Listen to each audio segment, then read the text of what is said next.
You're listening to PumaPodcast. Hi, I'm Tatiana Maligro PumaPodcast, and you're listening to Teka Teka.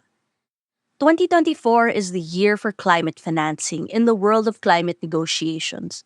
Apart from several international climate summits this year, the Philippines was also chosen to be the first host of the Loss and Damage Fund. This aims to provide countries with aid to rebuild from the impacts of climate change. But climate investing is also on the rise here at home. Climate startups are given an opportunity to pitch their businesses to potential investors and receive mentorship and support. In another Puma podcast program, A Better Normal, our editor-in-chief Carl Javier talks to Vilgro Philippines co-founder and CEO Priya Thachani. They take a look at the rising climate investment scene in the Philippines and how the private sector is working to cultivate budding sustainable entrepreneurs. Have a listen.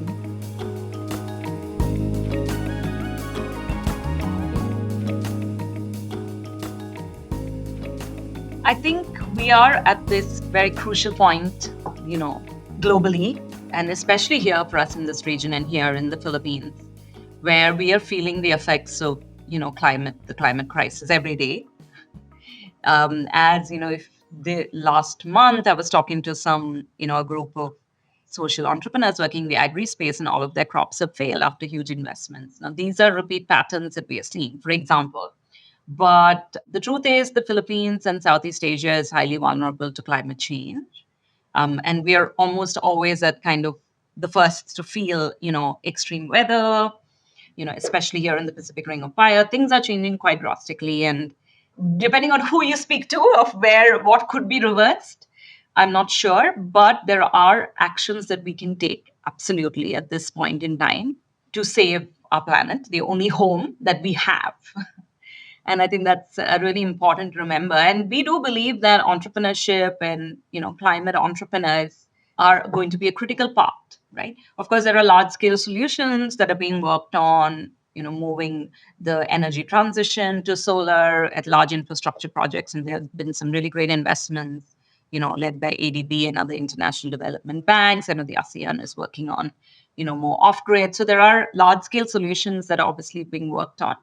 But we do believe that really for adaptation and mitigation of climate change, there are social enterprise models that can really kind of help, communities adapt better to change behaviors in even urban customers, provide alternatives. So across the spectrum, whether we're talking about plastic, whether we're talking about biodiversity, whether we are talking about waste management, there are a lot of amazing solutions out there that we really need to help scale up and validate, right? Because we need more and more people trying to solve this so that we can, address climate change.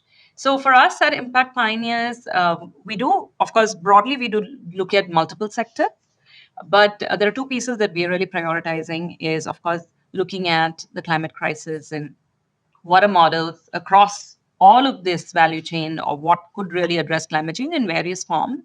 And we believe that moving money towards these solutions at this very critical stage is important. What's the exciting news is there are many entrepreneurs here in the Philippines who are trying to address climate change, whether it's from a housing perspective, whether it's from ocean plastic, waste management, setting up MRF facilities, creating, alternatives to plastics, looking at off-grid solar energy, whether it's at an individual level or at the housing level. So there is a spectrum of amazing solutions looking at, food waste through black soldier fire. There are amazing, innovations out there, but they don't need to be backed and supported, of course, to get into the market to do these trials. But also they need to be backed with capital. And we do believe that this is a crucial time to mobilize that financing. And most of them don't need, big tickets. So there is a great opportunity for impact investors to really come into this space and provide a range of financing. And I'm talking about both equity investments, investing into these companies as well as debt products. But we also need to create some flexible structures that actually work for these models. So our focus really is, as you may know, we've been doing sort of regular events trying to bring together and even scout for climate entrepreneurs. At a recent, we had a recent pitch competition. So our efforts are try to bring as impact pioneers. There are two. We are kind of working on both sides with the entrepreneurs as well as the investors. So our duty on one side is to scout and source exciting entrepreneurial models, amazing entrepreneurs who are doing interesting things all around the country, and seeing what are the support that they need, and then sort of matching them or saying to the investors, here are the opportunities, these are the deals, and be a facilitator to help match. And we, of course, help the entrepreneurs because many times you're so passionate you haven't really thought about the financial stuff, sitting down and making your financial projections or building a data room or even speak the investor language, so that the language exists, so there's a common way of understanding, but sometimes it can be a barrier. And to the investors, we're saying, okay, hey, like the cost of going and finding these entrepreneurs is quite high. So they usually, big ways like sort of referrals or, their own sort of small events. So we are trying to bring them closer. And we say to the investors, here are some amazing, climate entrepreneurs. So we do a bit of diligence ourselves and we say, okay, like these are looking for debt, these are looking for equity. This is our own assessment. Would you be interested? And hopefully some of them will say yes, and then we kind of connect them. We also very intentionally apply a gender lens because, that's the other piece, a big gap in the Philippines, even though we have majority women-led companies or businesses across all sectors. We are still not seeing that conversion for various challenges. That's a whole other podcast, so we won't get into it.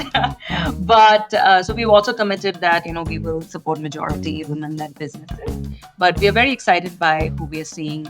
And we think that this is a very important opportunity to invest into climate by supporting climate entrepreneurs.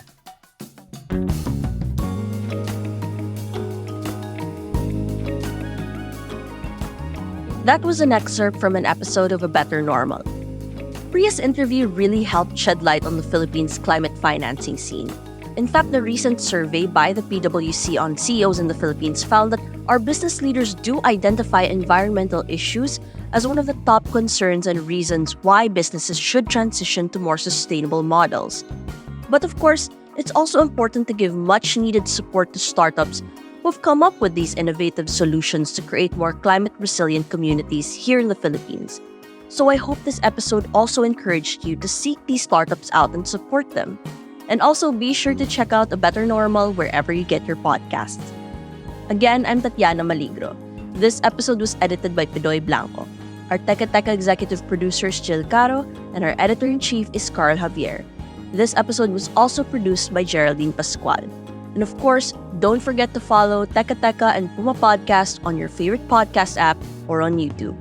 Thanks for listening.